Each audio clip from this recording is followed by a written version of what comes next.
And here we are. Wow, was a great opening track. Good afternoon and evening, and hello, friends. I'm Amichai at home in Harlem, and Shira and Naomi and Marlo are in Brooklyn, and Eliza as well. Amanda, and many of you are coming in from all over. Amanda, thank you for holding our virtual space. And I'm seeing a lot of you familiar faces joining us from everywhere. And if you're watching this later, wherever you are, hello. We are thinking ahead for Passover, which is not that far-fetched. The daffodils next to me have popped out. Spring is in the air. Purim is behind us. And Passover is just a few weeks away. And as we were thinking about this year's Passover, we've all been aware, as many of us are, that this is a complicated Passover. 4 questions will be asked, but maybe other questions too. And other questions will be avoided, and other complicated and important questions and discussions and sensitivities to where we are right now in the middle of these days of terrible violence that continues to rupture lives and relationships in Israel and in Gaza, in our homes, with our families and friends all over the world. So Passover 2024 calls for us to gather and celebrate legacy and liberation, and perhaps ask 4 new questions. So based on previous experiments of our trying to make Seder alive for everybody, lab shul style, creating 4 new questions to insert into your Seder that I know many of us have over the years, we all got together, our ritual team, and thought about 4 new questions for this year that will help us have honest conversations, come together, and honor all truths as we find what we have in common and what unites us, even while so much divides us. Passover could be an opportunity for these tables as altars of healing and the place of sacred storytelling to help us tell old stories, interrupt them as necessary, find our stories inside this bigger collective story of liberation. So that's what we're doing here. This is the first of 4 online sessions to unpack these 4 new questions. And each of the 4 nights, we will be looking at one of the questions together with Naomi and Shira, who are here, my ritual team sisters and co-founders of Lab Shul, and Ben, who's joining us next week, and many of us from our community, including amazing guests. We'll talk about our guests today in a second. We're going to ask these 4 questions together and hopefully make this Passover what we need it to be in its most honest, loving, and liberatory way as possible. Tonight, we're beginning with NISHTANA. What's new? How are we different? We're going to ask that first question in a moment as Naomi leads us into the familiar tune. And I want to say that our guest today is a beloved Lab Shuler and member of the family of Lab Shul, Eliza Klein, who's also the expert on what does it mean to hold a table conversation and event together in her amazing role as the CEO of One Table. So more about that in a moment. Thank you, Eliza, and welcome. NISHTANA, how are we different this year? Take a moment to ground yourself in this room, wherever you are. Faces. And exhale. Welcome. NISHTANA לזה מכל הלילות, שבכל הלילות אנו אוכלים חמץ ומצה, הלילה הזה כולו מצה. Why is this night different from any other night? Why is this night different from any other night? מה נשתנה הלילה הזה מכל הלילות? מה נשתנה הלילה הזה מכל הלילות? Why is this night different from any other night? Why is this night different from any other night? מה נשתנה הלילה הזה מכל הלילות? מכל הלילות, שבכל הלילות אנו אוכלים חמץ ומצה, חמץ ומצה. Here we go. הלילה הזה כולו מצה. הלילה הזה כולו מצה. Why is this night, Amichai, different from every other night? Why is this night different from any other night?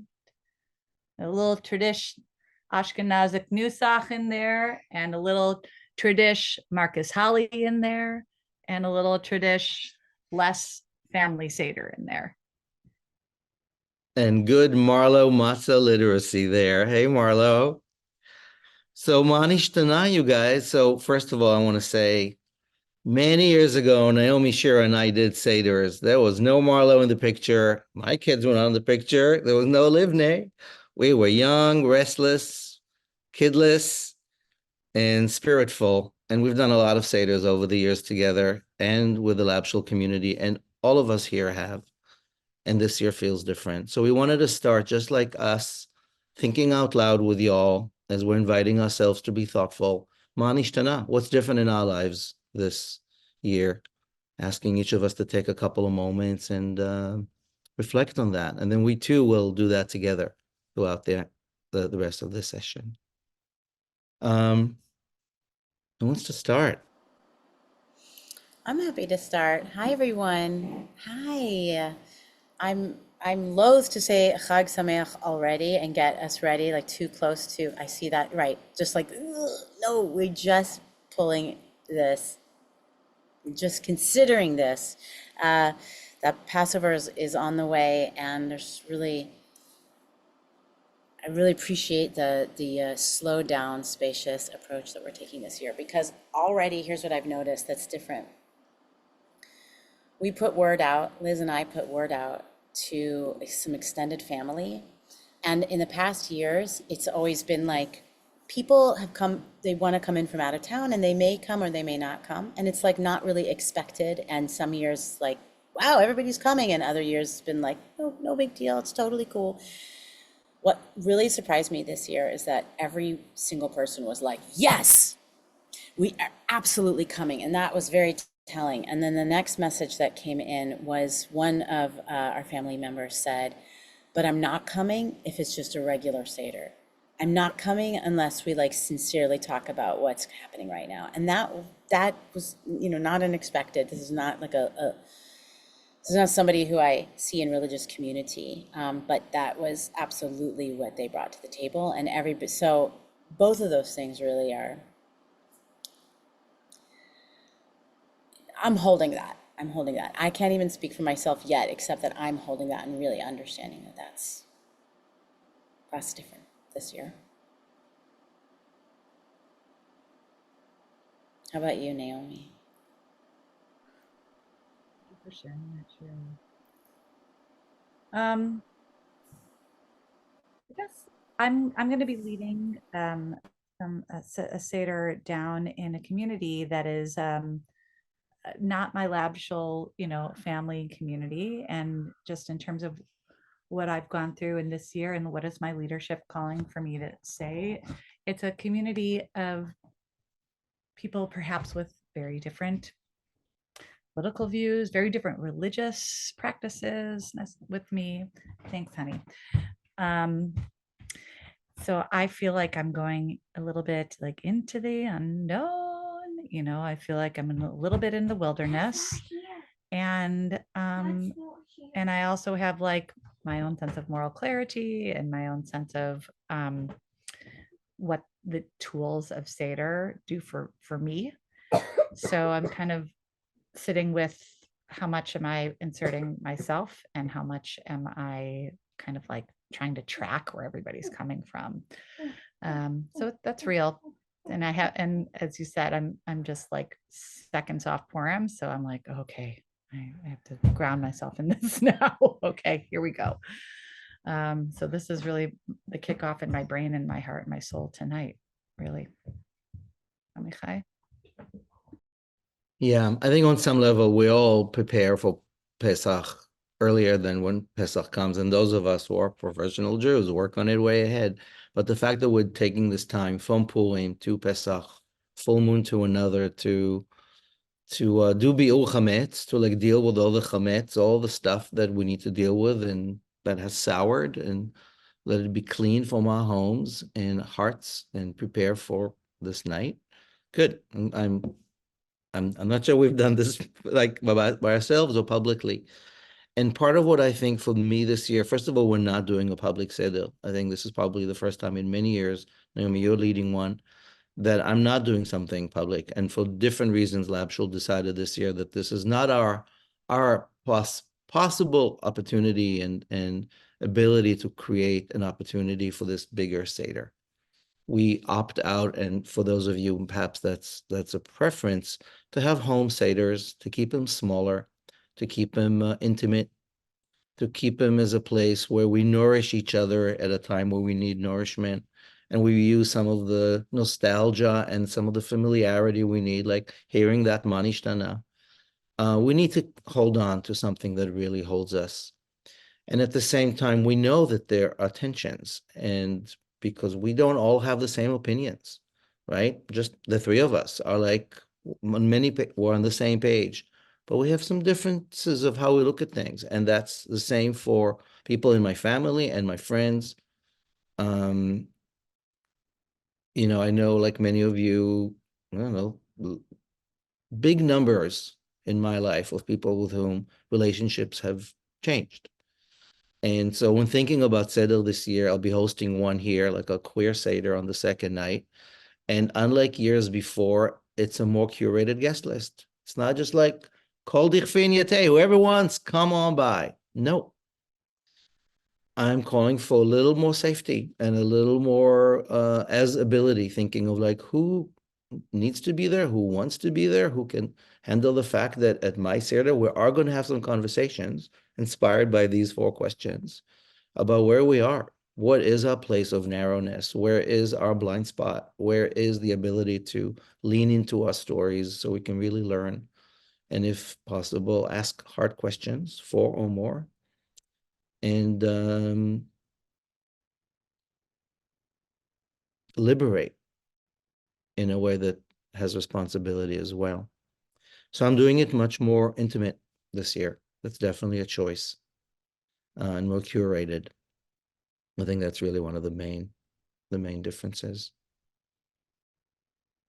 So that's just us, all aware of the sensitivities. And as we are sharing, I'm sure you are all going through your minds like, oh my God, there's going to be cousin Betty and Francine, who couldn't be here today. A dear friend who said to me, wow, we have a lot of generations, right? It's older people and younger people, and there's that on any given year, and there are different political views. And there are going to be some choices made that people are going to have to negotiate and figure out how, despite differences, we choose an intimate as possible common ground. So the thing I want to take us from this conversation as I invite Aliza in is really one more word about this thing that we created. We're going to share with you on the screen in a moment, and you'll be able to download and use, which, as many of you know, one of the great gifts of Jewish tradition is the most popular printed Jewish book is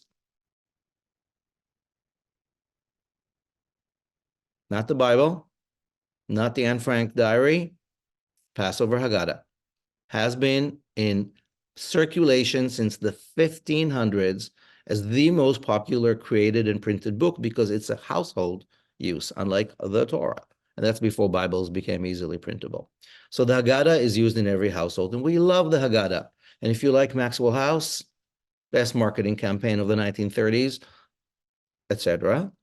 But the Haggadah, in my opinion and ours, was never meant to be read cover to cover as the manual for Passover night. It has steps in it and suggestions for how to talk about these questions of liberation. It doesn't include the actual story, but it's got a lot of stuff we love. including 4 questions. Ma NISHTANA, how is this night different? Why are we eating this? Why are we sitting like that? Our 4 new questions are a nod to the original questions with an invitation for you to see where throughout a traditional night you insert other questions that will help us address right here and right now. And the first one is what we just modeled. We're like, hey, here I am. Here's how I'm different this year. Here's how I'm feeling different this year. And we're going to get into that in just a moment, thinking of where and how that's possible at your own Seders, so that we show up with open hearts and actual questions about what's new and what we can do about it. So Amanda, if you could share on the screen for a moment our beautiful PDF. That's the short one, which just has the 4 questions. Hooray. So this beautiful thing that you will see on our website and is really just the introduction for what this whole Seder is. It's both an insert you'll be able to print or use and these 4 sessions. And if you can go to the next page, please, Amanda. Voila, the 4 questions and our 4 sessions. Ma NISHTANA is the first one. How are we different this year? And that's what we'll talk about in a bit. Next week, we're going to look at Avadim Hayinu. How were we enslaved? And what stories of hurting are we holding now? And what can we do about it? Which leads us to the 3rd session, which is going to be Dayenu, enough. How do we stop the cycle of revenge and hurt and the stories that hurt us? And finally, the 4th is going to be next year, L'Shana Haba. What are visions, futurist visions of healing and hope that we can be part of? That's the overview. And tonight, we're beginning with Ma NISHTANA. How can we be here as we've changed since last year anyway? And what does it look like post-October 7th? Can we engage in difficult conversations about our differences with respect, love, commitment to all people liberation? So with that, I hope you got the lay of the land. I'm excited to invite Eliza, who is a real expert in asking big questions around full tables all year round, and is a beloved member of our community and family, Shiro's sister, among many other beautiful hats. Eliza is the co-founder and CEO of One Table, which is and I'll read, a powerful platform for young adults to engage in Jewish life, practice, and community by hosting and participating in peer-led Shabbat dinners, serving 100,000 people annually, featured prominently in the New York Times and NPR and many other places. Many more things to say about you, and I'm going to invite you to say more about what you want to say. But really, as somebody who enables thousands to come around the table, especially these last months, and think about the infrastructure of table making, we couldn't think of anybody better than you to join us tonight. And thank you for making time in your busy schedule. Welcome. Hi, thank you for having me. I should have said on the bio that we do Shabbat dinners and Seders, Starim. And because of the reason that Amichai mentioned when he said that, the Haggadah is the book that most people own, and we actually own, I don't know, probably 6 of them in my home at least, because around 80% of American Jews participate in a Seder, and the percentage that participate in any other Jewish ritual is much, much lower. Candlelighting, Shabbat, those can be 20, 30, 40%. So when we think about Seder as actually kind of a gateway or an opportunity, it's such valuable Jewish communal real estate. It is such an important moment. This is why I think every time there's a community Seder for 500 people, people will sign up for it. People are just so eager to go. So the first thing I'll say is, if you're in my tribe of hosts, and there are hosts and there are guests, and we need both, they're incredibly important. But if you're in my tribe, which is hosts, open up your table, because there are people who really need to come. Mm-hmm. That's the beauty of 2 Seders, because it means some people only get invited to 1, but they at least get 1 out of 2. Maybe a 3rd or 4th night you have a dinner that invites people. Just know in your heart that the majority of people are guests, not hosts, and they are really waiting to be invited. Mm-hmm. So let's start thinking about what's the invitation. Mm-hmm. Wow, I love that. And amazing about the 80%. It's so amazing as far as like the move from like public and organized religion to the domestic. Like Seder is really one of the first inventions of rabbinic Judaism.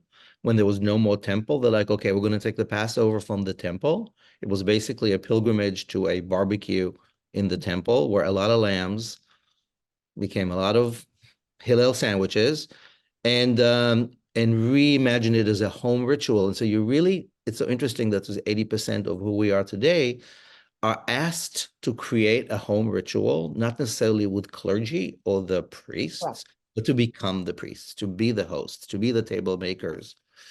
And so as the table makers of table makers, which you have now become in your ritual hat, would like to ask you, the first question is like in the NISHTANA, just you as Aliza, Okay. knowing that in full transparency, if your family's in the room. So like how is Pesach 2024 as you're thinking about it different for you? As you're thinking about where you'll be and how you are. Look, I think Seder usually is about the familiar for us. So for me, I'll just the artichokes and the homemade mayonnaise and the homemade matzah. And if you know anything about the Klein family, everything is homemade. And usually a similar crowd around the table, and we sing the same songs. And there's a kind of creative orthodoxy in our family about the kind of consistency. And I am hyper aware of what's different. Last year, it's like right after Seder, a family member of ours died. She will obviously not be there this year. I know another family member who'll be in the hospital. I have a daughter who lives in Utah, so she won't be there. I have another daughter who is 1 foot out before going to college. We have this beautiful new little 2-year-old niece and a 8-year-old nephew, and thinking about just literally the changes in our lives of who's around. And thank God we have 2 healthy but elderly parents. And it just feels I think the intensity of sort of my awareness of where we all are in our life stages, where I am as a sibling and a parent and an aunt and child, just feels incredibly alive in this moment. And I think that can't be divorced from the underlying reality of the world that we live in. There's been a profound sense of isolation and loneliness, predated the pandemic and then got exacerbated by the pandemic, predated October 7th and got exacerbated by October 7th. So there is like a passionate, strong desire for connection and community and joy, and a real acknowledgement that every time we're together, it is so holy and important. And I think we're all aware of who's not at the table. And I feel like my life's work now is trying to keep people at the table. Sorry, we have, we're not alone. And Amichai mentioned, he was thinking about who's at the table and who isn't this year. I went with like the literal sense in terms of who's in this world. But so many have talked about severing ties and relationships with people who are very close to. And I feel like we can do everything we can to gather around the table to create when we're at a table, it's democratic, it's flat. No one is standing with a microphone, especially if it's a round table. So there's an opportunity to create space for everybody. And I want to talk about some ideas of how to make it feel as inviting as we possibly can. So there's that priority of staying together. Keep going. Really powerful. Thank you for sharing the personal. I have a question. Who's there and who's not there? That's a really who's there because of ancestors and beloved ones, which every year at Passover, it's like, wow, the empty chair. And that this year it's there's so much more. Just that notion of the empty chair. Yeah. Shira, you wanna? Yeah, I do. I really appreciate you bringing that up. Just that, even that phrase, "who is and who isn't at our table," and that sounds also it's reminding me how important it is that we think, even though I mean, how you brought up that beautiful like recognition of like, usually, you know, all who are hungry come and eat, you know, and maybe this year maybe feel different and at the same time, that call for a collective consciousness in the symbolism even of all who are hungry, in the heart and spiritually and emotionally, like this is a huge way to open the door. So thank you, Eliza, for bringing that up. And on that note, as the door is open, I am wondering, you know, in your organization and through, you know, the messaging with your staff, what are you hearing? Like, you know, I went to do my little research on my big sister in preparation for tonight, and I saw that you had a portal for like post October 7th. I'm curious, like in this time, which is so incredibly sensitive and tender, what are you hearing about like what's being needed at around these tables, and what are you hearing from your younger generations, and anything you want to share? Sure. So for those of you who are not totally familiar, One Table is only about a 10-year-old organization, and it operates kind of like Airbnb for Shabbat dinner. So there are volunteers. We work really hard to find people from the host tribe and encourage them and support them and literally nourish them. We provide financial support, coaching, how to plan out your dinner, how to remember the blessings, how to pose questions, how do you make guests feel welcome, anything we can possibly do so that they will host, and they host their peers, friends and community members. We do actually now work with older adults as well, empty nesters in particular. And we take our technology and use it for all kinds of other organizations just to encourage more small tables. So because of that, we're just swimming in data. When you have to apply to become a host, and you let us know what's important to you, and we ask a lot about what do you need from us now. So I would say post October 7th, where there was, first of all, a 45% uptick in participation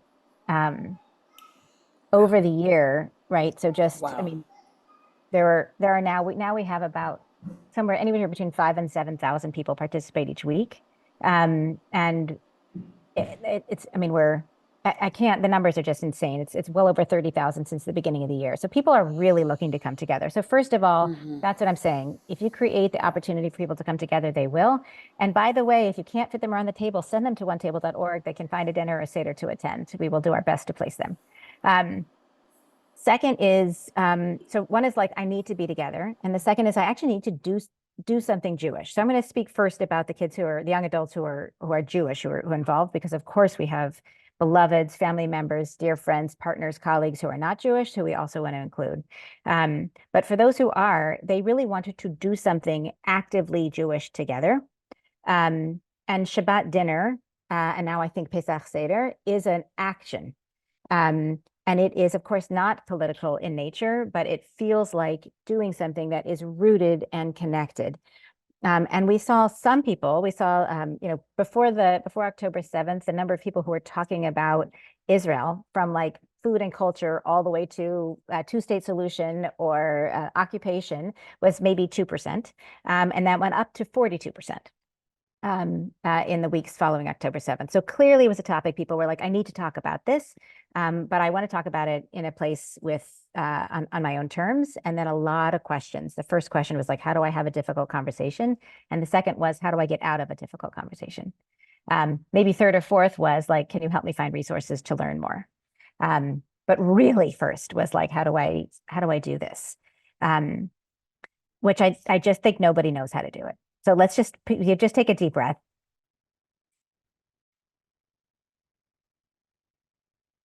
There are, thank God, people who have expertise in bridge building and connecting. We worked very closely with an organization that I highly recommend called Resetting the Table. There are so many organizations that are designed to help people just create that space, but we actually needed within my own staff, I have people on my staff who are Israeli, I have people on my staff who are anti-Zionist, Zionist, who live all over the United States, who are not Jewish at all, who've never been to Israel, who've lived there for many years, just a huge range. and they were having a hard time with each other, let alone with our participants, let alone with our philanthropic investors. So we brought in groups to really manage this, to understand not like how to make space to listen to each other. But what I saw was unbelievably uplifting. And I think it's very true for the lab shul community. It's what I've seen for sure, everything I've been to, whether virtually or in person with you all since the beginning, which is that the people who are showing up want to be there. So if you just start with that premise, that they're not there to cause trouble, they are there because they want to be there and they want to be at the table. It's very easy to not show up. It's incredibly easy to not show up. It's much easier to not show up. But we have thousands of excuses for not showing up.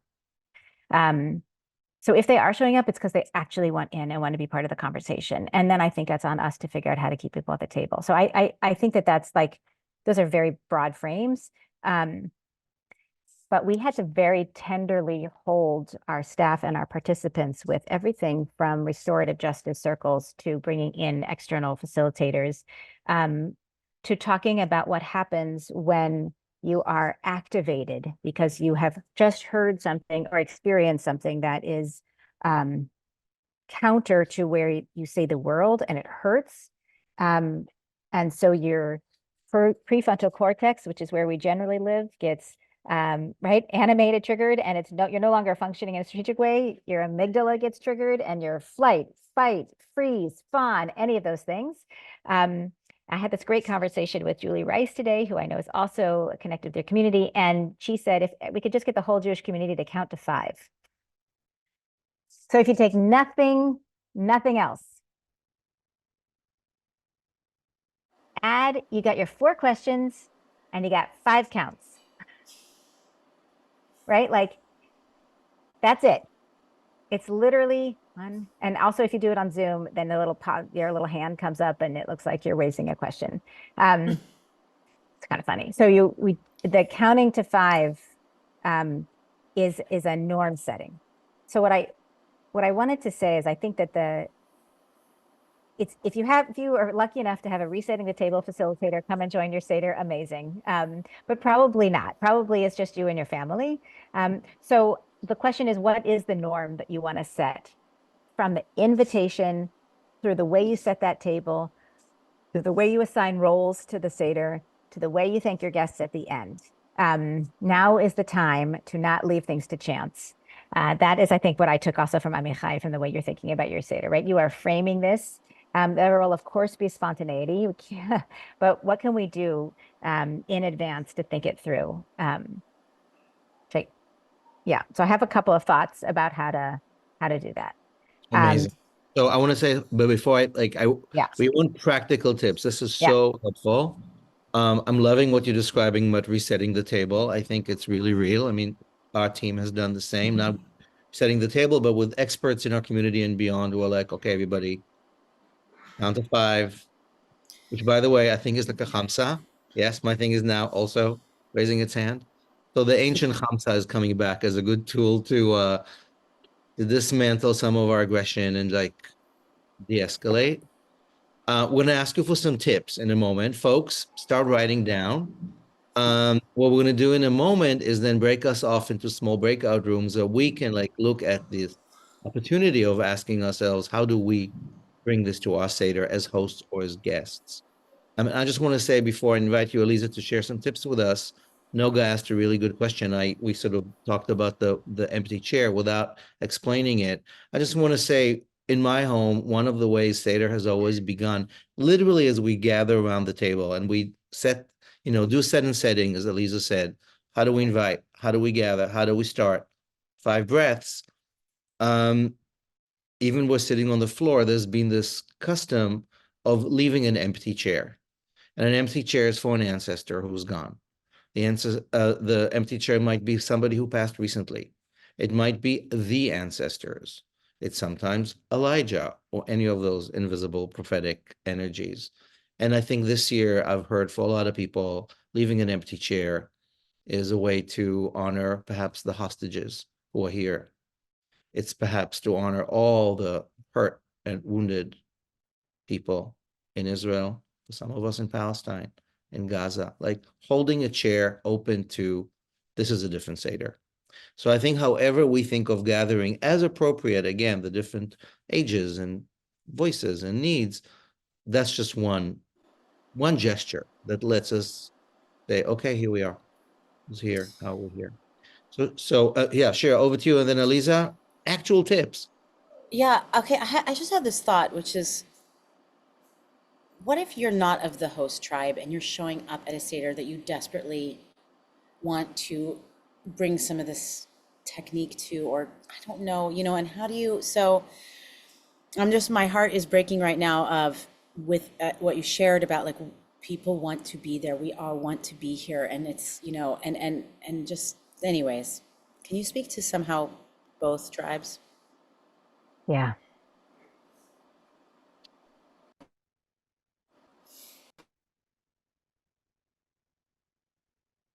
Um, there's a lot of, I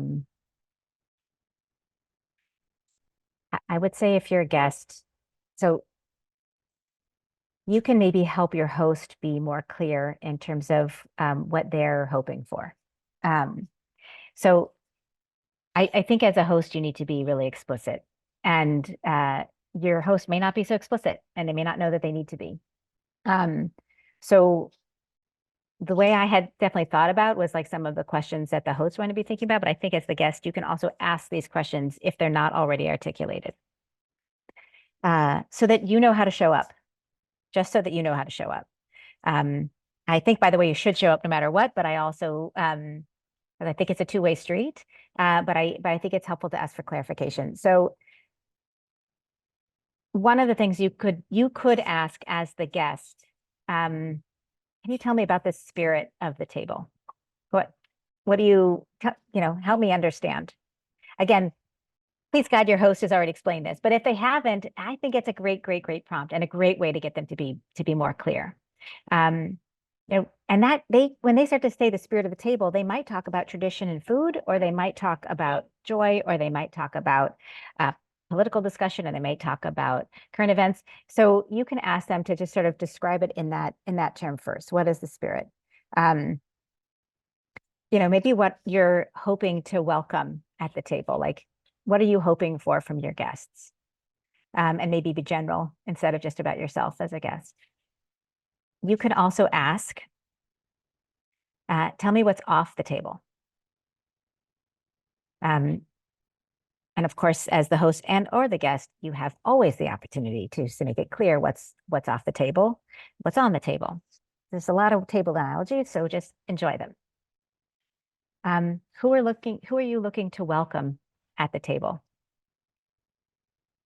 So again, you can ask this of myself, who am I looking to welcome as the host, and as the guest, just to get that clarity. Is this a multi-generational dinner? Are we all Jews? Is it a mix of people who are not Jewish? Do we have people who need to start after sunset because they adhere to a more traditional mindset? Or is it like, are we vegan? Like what's going on here? It's helpful for me as a person to know, like, how are we doing kashrut here? Because that matters for my comfort, right? So I think there's questions that you can ask. And hopefully also then your host was like, oh, maybe other guests want to know these things too, and can clarify them. And then I think as the guest, if this is, it's an interesting question, Shir. Shir and I will together plan our first Seder together. So we'll have to figure this out, like how we navigate those discussion pieces. Yeah. But I think, understanding expectations is really important. When one table first started, we needed people to go from not being together to being together as a behavioral change organization, to actually everybody's like, God, dinner, that's so nice. Of course it's so nice, but most people don't do it. Get together with other people. So nice. It feels so good. Why don't you do it? So we just wanted to get people to do the thing. And we learned that RSVPing is a super weird countercultural behavior for many people these days, especially when you could be at multiple things. You got FOMO. What are you going to say yes to? So we learned that the more explicit the host can be, the more likely the guest is to RSVP, and not only RSVP, but actually show up. So the guest can help the host get there. The guest can also say, what can I bring? And also bring what's asked of you. Do not bring what is not asked of you. I'll just say that nicely. Probably the host put some thought into that. That's a good thing. And it might be, would it be helpful if I led a blessing or I brought a story? But maybe don't bring a flourless chocolate cake if it wasn't asked of you, because it's possible that the host has made a flourless chocolate cake. Just little things that we want to think about. Yeah. So I do think that there is like, be a good guest. Be a good guest. I love it. I mean, no, Aliza, what it's making me think is that, what can I say? Crisis brings out the worst and the best in us. And everything you're describing is really like Priya Parker 101, the art of gathering. How are we thoughtful about our Shabbat dinners and holiday dinners, and Thanksgiving dinners and Pesach Seders? Really, like it's an opportunity for sacred togetherness. And this year, NISHTANA more than ever, I really appreciate your thoughtfulness about for the host and for the guest to begin the event before it happens. And that's like such an important setting for needs and intentions and where there might be room for tension. So if it's okay with you, with these great tips, just beginning, we're going to hear more. I think it's good time, our dear studio audience, for those of you who are with us in the Zoom room, for the next 20 minutes, right? 20 minutes, Shira? Yeah, I think so, ish. 18. You know what? 18, which is exactly what it 18. takes to make a matzah. There it is. 18 minutes is the legal time unit to make a matzah. So for 18 minutes, you're going to make your own matzah by being in small breakout rooms of 4. You're on your own, y'all. We're going to share in a moment the Seder handout with the first question, our suggestion of how you would begin a Seder by asking it in any variety you want. When we come back, we'll hear more tips and go over this actual document just to make sure that you know all the ways that you've got it at your fingertips and where and how you might want to insert it into a Seder, whether you're the host or maybe as a guest and as an offering. And really just take a moment to share with each other as we have Ma Nishtana. How am I coming different this year? So before we break you out into rooms, what I'd love to do is just show you the document that we're going to invite you to use. And it's going to be linked in the chat, and you'll be able to see it on our website and make it your own. Yes. Wait, but I see that Another Aliza just insert. put something in too. Is That's that, okay. Yeah, that's more that we have it's in one table, Passover stuff if it's helpful to you also. It can be Oh, Howard. great. thank you. Okay, Yeah. good. Thank you, good. thank you. We should, yes, thank you. Okay, We definitely I have- want to do that.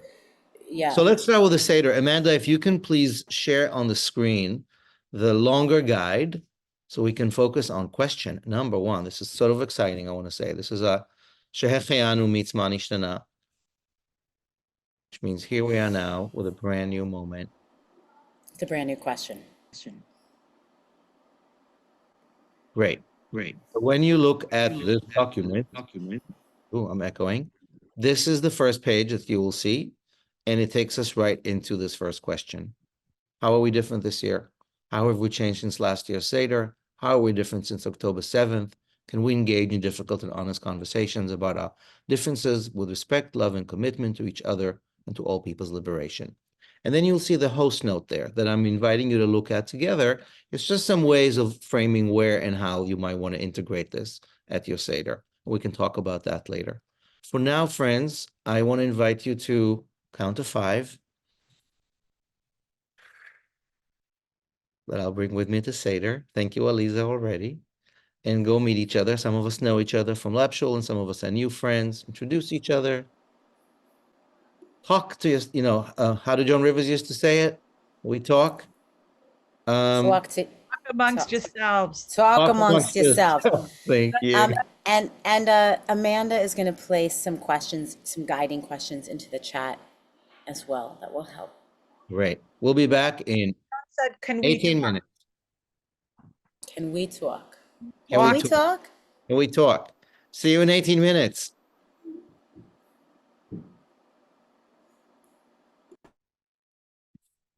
Okay.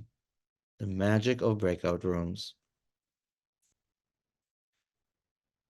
Remember COVID, y'all? Remember Seder COVID? Remember how we pivoted? We launched Seder 2020. We're like a whole new freaking lab thing with Lisa Colton running it. God bless. Mm-hmm. What I'm was gonna pause that? and record it. מה נשתנה הלילה הזה מכל הלילות? Why is this night different from any other night? Why is this night different from any other night? Old school. מה נשתנה הלילה הזה מכל הלילות? מכל הלילות. הלילה הזה כולו מצה. הלילה הזה כולו gluten-free matzah. It's a little joke from my breakout room.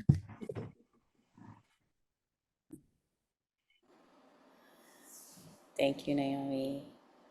We have a battle in our family about which melody is sung, so I appreciate hearing a good medley like that.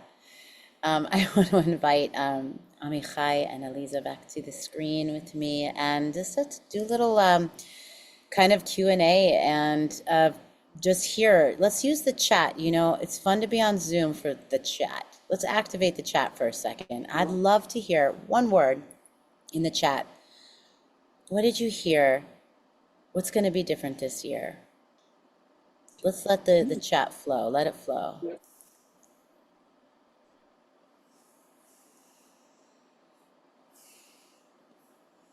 As the chat flows, as the river flows, I want to say that in my breakout rooms, I heard like an echoing of what we're doing here, like our whole point that Lori said so beautifully, that the question is not how is this night different than all other nights, but how are you different than all other nights?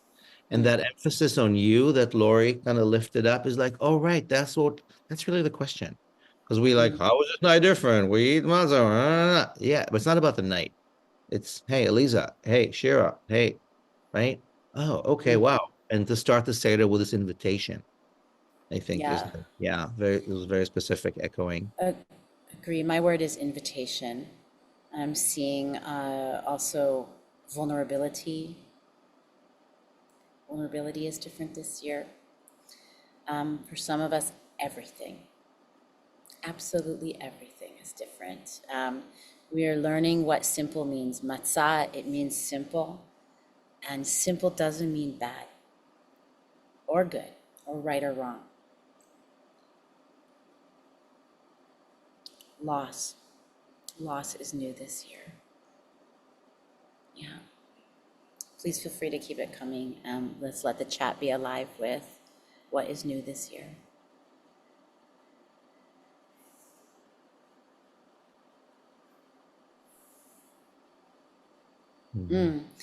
We're hearing the phrase, this is the coined phrase of the Passover Seder, that we should all be as though we were once slaves in Egypt, and or we were stranger in strange land. And Sarah points that this takes on a completely new meaning.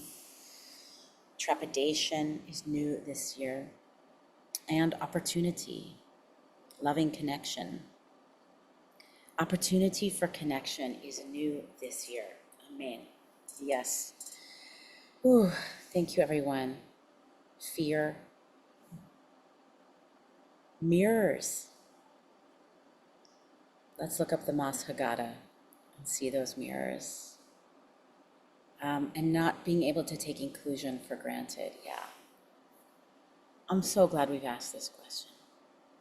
I'd love for us to move into like how to do this at your Seder. I'm thinking honestly, like it's like we had a group that we summoned ourselves to this Zoom.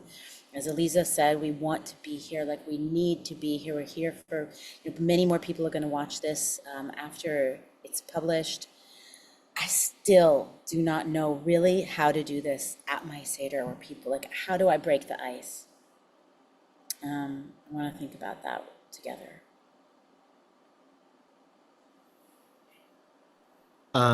So Aliza, we'd love to hear a little bit more from you about like, right? We know how dinner parties begin, and at some point somebody clinks some glass, and we gather in the social hall, and something happens. And then for Seder, there's actually, we inherited this arc, right? The Seder begins with Kadesh, like Kiddush, and like, okay, everybody, put it on your yarmulke, let's go, turn off your phones, grandpa's starting, right? Whatever the ritual of like, so really one of the interesting things to think about, in a moment, we're going to share this handout again, this our Seder guide, to look at some possibilities of what we think this NISHTANA question, how are you different this year, is possible, knowing that there's kids, there's grown-ups, there's 20 people, there's 80 people, there's 5 people, we know each other, we don't know each other, like there's different variables.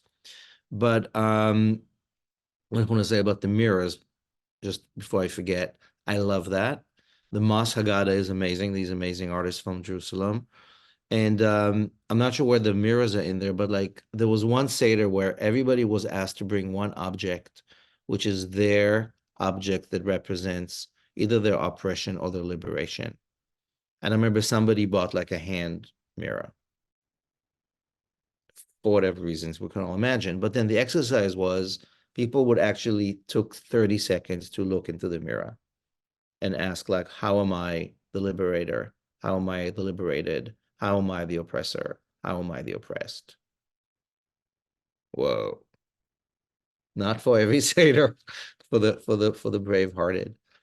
So Aliza, what do you think? What are some good ways to like break the ice? To like, okay, everybody, we're gathering. Maybe let's start asking this question. What would you suggest? I think if you don't already do this, and if you're the guest and you want to be helpful, I strongly encourage assigned seating, first of all. The reason is, and it doesn't matter, honestly. I mean, if you're having 4 people, that it's less concerned, but 5 or more, there's anxiety that one feels when you enter a room. And if we're already talking about, oh God, what is going to come up? What if someone leans in right away with Israel and I am just not ready, or they lead right into this and I'm not ready. So anything that you can do to like, I actually belong here, right? So you belong here so much that I have created this seat for you. In our family, young children spend hours and hours and hours carefully decorating each place card. That matters less. What matters is that there's just a seat for you. You know exactly where you're sitting. And I just can't, can't be underevaluated. The next thing is actually someone positioned at the door to show you where your seat is. Just the more we walk our guests at the end to the door, we greet them at the door. And if you are the guest who says, hey, how can I be helpful? Can I get here early and help set up? Then you can be that person who welcomes people at the door and brings them to their chair. But there is something very important about knowing that there is a place for you. And it's a very nice reinforcement of like, we know you're here because you want to be here. And I see you like it's just a beautiful way to feel seen. Now, on the inside of your name card, oh my gosh, there's an opportunity either like provide a pen and write that answer right now, like what's different for me. This is also probably the name that's on the card is the name that that the host calls you, but maybe you want to go by a different name. Or you have a different feeling in that moment and you can flip it over and add to it. Having butcher paper and markers on the table allows people to keep viscerally connected, but there's just like, I see you. And it's just like small things that enable the host, the guest to feel like, we're just going to lower the temperature and make people feel welcome right away. I haven't lived in a home big enough for people to schmooze around before they can sit to the table. Like now that we live in New York City, it's like there's just a table, right? But if there is the entry point, then I think there is the kind of welcoming to the table and finding your seat, and then there's an opportunity right away is where you are, and that I think is a moment. If you know for sure, especially that you have people who may identify as millennial or Generation Z, they are really comfortable with norm setting. It may feel really foreign if you only have people who are probably Gen X and older. But norm setting really means like, what are we agreeing to tonight? And one option is that you can ask people to share something that they would like to experience that night or a norm that they want to set. You can even plant a couple people so that one person is saying, yeah, what are we agreeing to tonight? And also what's off the table. And sometimes naming that is really helpful. It is similar to naming your pronouns immediately, right? That there is I see you, I am here. And it's not on you to identify what you need. We're all in this together. I think that will go a long way. Even if people's ability to stay focused and remember to count goes away, you win so many points by just acknowledging that why we're here. I think if you're asking such a profound question, how am I different this year? Either let people know that in advance. We're going to start with this question so that people can prepare. If you can't do that in advance because you're maybe a little bit of a last minute Joe, then you give people a minute to think about their answer. That I just think is huge because some people, first of all, function a little bit differently, want to be really, thoughtful. And also we really want to listen to each other. So one of the, an easy prompt that you can share is who are your people? And it's because it can be an easy way of talking about yourself without just speaking about yourself. And especially since some people really think of Seder and Passover as a peoplehood holiday, as like where we came together as a people. If I were to start, I might say, I am Eliza, and my people are middle children. My people are parents and siblings. My people walk and talk really fast. Therefore, we practice meditation to slow us down. My people are fearful of the loss of reproductive rights for women, right? Like you can start to think about your people, and whoever models that really sets the tone. Same thing with that is an opportunity to write it down first or just have a minute to process it. Because what matters at this evening is not that we persuade one another of a different political perspective or change our attitudes around Israel-Palestine, but really that we feel seen. And I actually think that a win at the end of the night is that you want to come back again.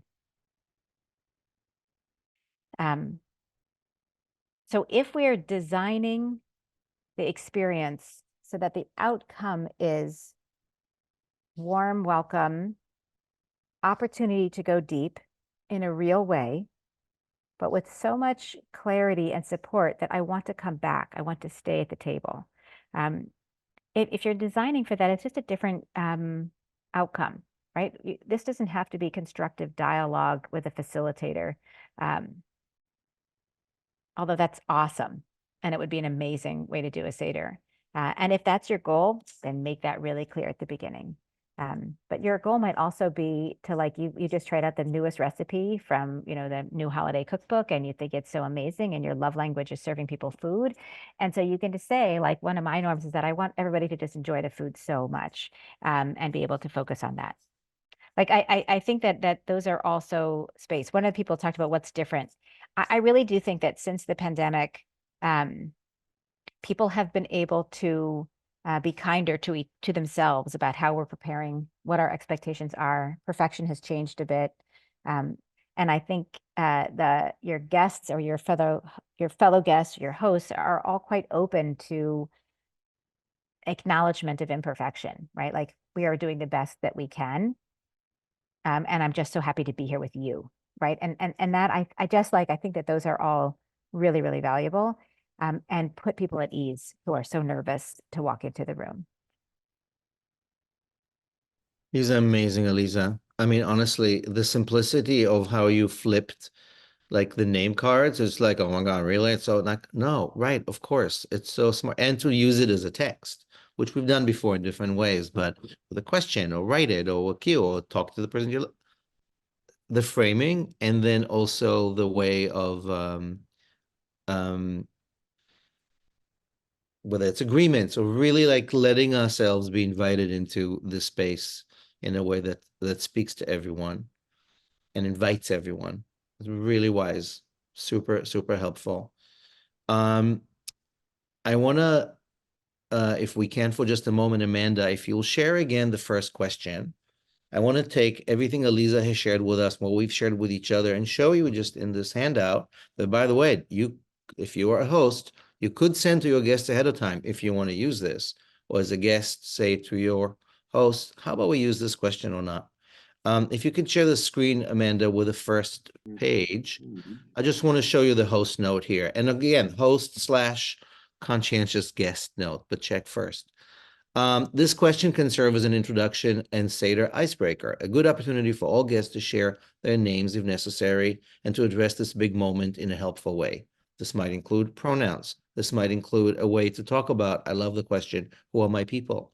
Or in some way personalize the sense of how do you invite people to be really there around the table and feeling seen.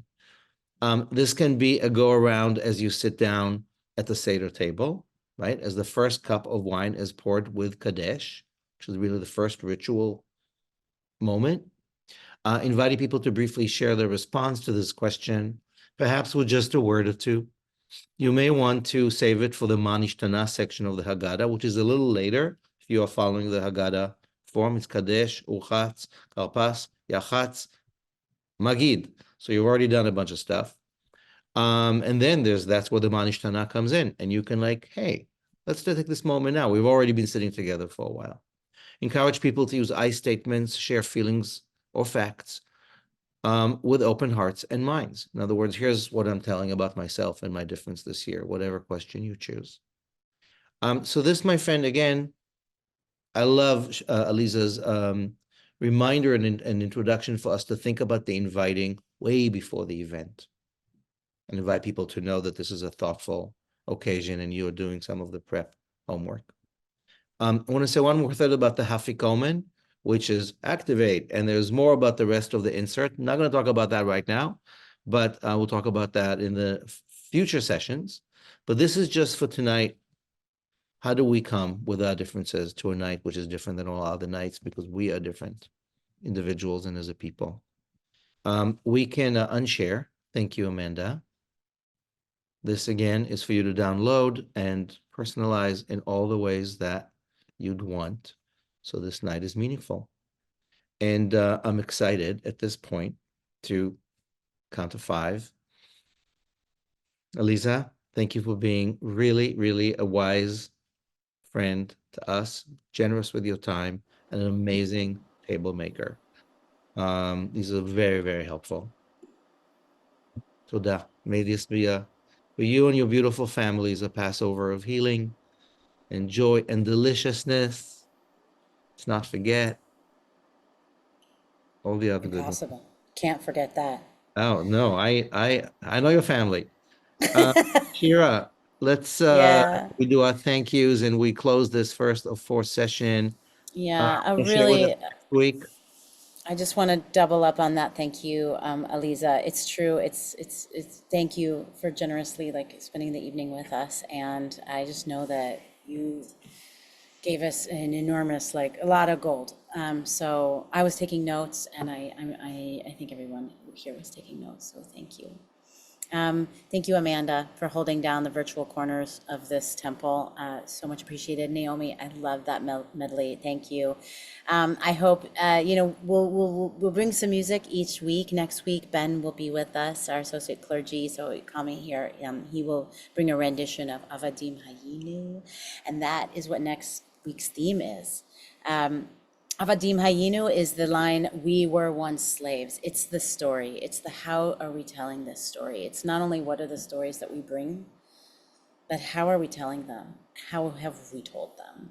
Our special guide and facilitator next week is the Inheritance Theater Project, actually. So the Inheritance Project works with intersectional and intergenerational and interfaith communities to build relationships across divides. They study sacred text, which they determine what a sacred text is, and they bring it to life in this way so that it can build relationships across. They use a participatory playmaking process, they are inspired by shared cultural touchstones. And their latest project is actually called the Juneteenth Seder Project.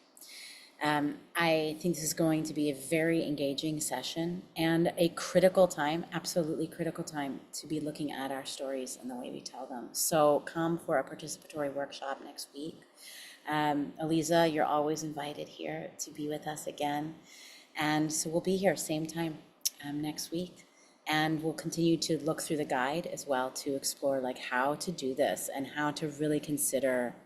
And I think what we'll do as well, now that you've named organizers and facilitators, Aliza, is we'll really look to each other inside these breakout rooms, and we'll practice this, and we'll look to each other like, how do you facilitate? Some of us have skills, some of us are brand new to this. So let's be sure to like really share and teach each other, and that's what this gathering is about. This is a training ground for ultimate playground of Passover. So everyone, thank you. Rabbi Amichai, thank you for organizing us once again and facilitating us. But my heart burst when you offered these 4 new questions this year, and I'm happy to say that there's no coming together of this heart. It's all out there now. So thank you to everyone who's here. I think I want to make sure you see in the chat Amanda put in the upcoming events. Zen Shabbat tomorrow night will be beautiful. Sabbath Queen is just a week after, and there's an ongoing document and page that we keep updating. It's called the Lab Shul Israel Update. There's a link there. And maybe, Amanda, before we close down, you should throw in the download Seder guide one more time so you can have access to that. And then I think we're going to play some of that music by So Called. And we'll play our way out. How's that sound? Yay! Week 1, Shechianu, Mitzma NISHTANA halayla hazeh. Amen, amen, amen, amen. Never Thank had you, a Shira. problem. Good night, everybody.